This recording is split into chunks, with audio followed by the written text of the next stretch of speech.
अरे मैं वो आ रहा आपकी लाइट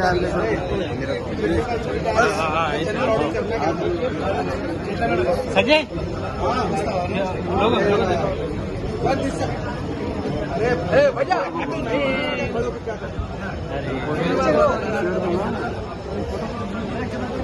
अब नीचे करना कैमरा अपना यार।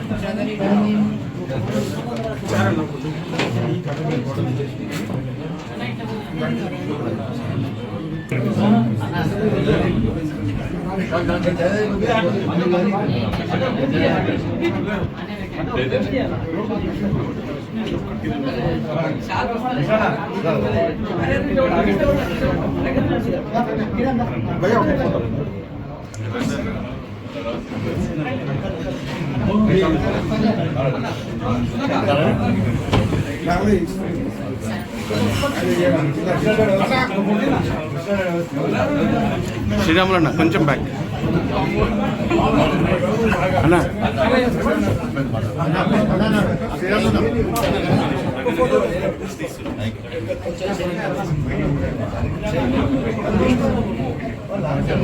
అన్న మీరు కొంచెం కొంచెం ఇటు జరగండి అన్నని కనిపించినాయి అన్న ఒక ఫోటో కొంచెం ముందుకు రారా మీరు ఇక్కడ రండి అన్న పక్కన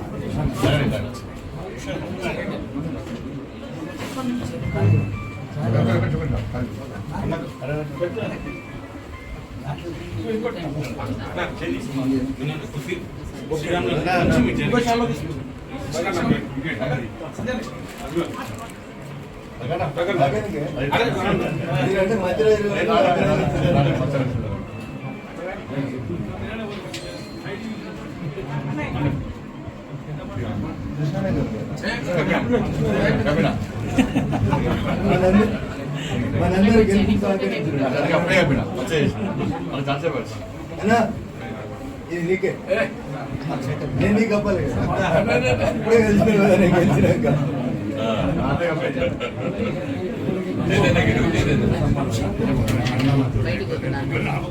కొంచెం ప్లేస్ చేయండి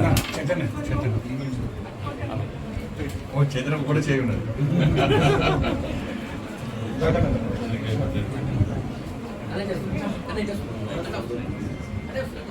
ప్రధాని మోడీ గారు మూడోసారి ముచ్చటగా ప్రమాణ స్వీకారం చేశారు. మీరు కూడా ఎంపీగా కొనసాగుతున్నారు. తెలంగాణకు 2 పోస్టులు కూడా వచ్చాయి. యాక్చువల్గా జవహర్లాల్ నెహ్రూ గారి తర్వాత 1962 తర్వాత మూడోసారి ఒకటే పార్టీ ఒకే ప్రధానమంత్రి కావడం అనేది ఒక చరిత్ర.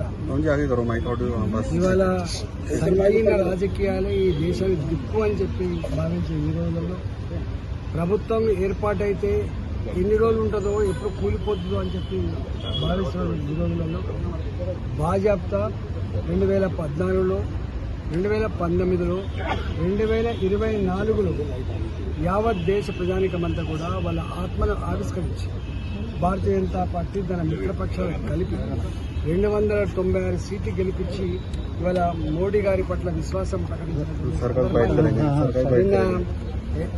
ఎర్రకోటలో మోడీ గారు వారి మాటలో 10 సంవత్సరాల కాలంలో ఏ అభివృద్ధి మనం చూసినాము అంతకంటే రెట్టింపు అభివృద్ధి చేయడమే నా ప్రథమ కర్తవ్యం అని చెప్పడమే కాకుండా నా అనువనము నా క్షణం నా జీవితం అంతా కూడా దేశ సౌభాగ్యం కోసం దేశ ప్రజల శ్రేయస్సే ఎజెండాగా బతికేటువంటి బిడ్డగా ఉంటా అని చెప్పడం ఇవాళ గొప్పగా ఉంది. 10 సంవత్సరాలు నేను కొంత శాంపుల్ చూపించిన వచ్చే 5 సంవత్సరాల కాలంలో దేశంలో ఇవాళ పేదరిక నిర్మూలన అనేటువంటి స్లోగన్ని మాటలో చెప్పింది, కానీ దాని ఆచరణలో చూపించే బాధ్యత నాది. ఇప్పటికే బిలో పావర్టీ లైన్ ప్రజానికం 25 కోట్ల మంది ఇలా అభివృద్ధి అయ్యింది. మిగతా పేదరికం లేకుండా చేస్తా అని చెప్పడమే కాకుండా భారత ఆర్థిక వ్యవస్థను 5వ స్థానం నుంచి 3వ ఆర్థిక వ్యవస్థను తీర్చిదిద్దుతా అని ప్రపంచ చిత్రపటం మీద సగటు భారతీయుడి ఆత్మగౌరవ బావుటాన్ని ఎగిరేస్తా అని చెప్పి వారు ప్రకటించడం చాలా గొప్పగా ఉంది. ఇవాళ మొట్టమొదటిసారిగా రఘునందన్ రావు గారు వారు సభ్యులు మాట్లాడతారు. ఇవాళ నేను కొత్తగా గతంలో రాజకీయాలతో సంబంధం ఉన్న మంత్రులుగా పనిచేసినప్పటికీ ప్రజాస్వామ్య వ్యవస్థల పట్ల అవగాహన ఉన్నప్పటికీ కూడా మొట్టమొదటిసారిగా మోడీ గారి నాయకత్వంలో ఉన్న ప్రభుత్వంలో మేము ఎంపీలు కొనసాగడం గర్వకారణంగా ఉంటుంది.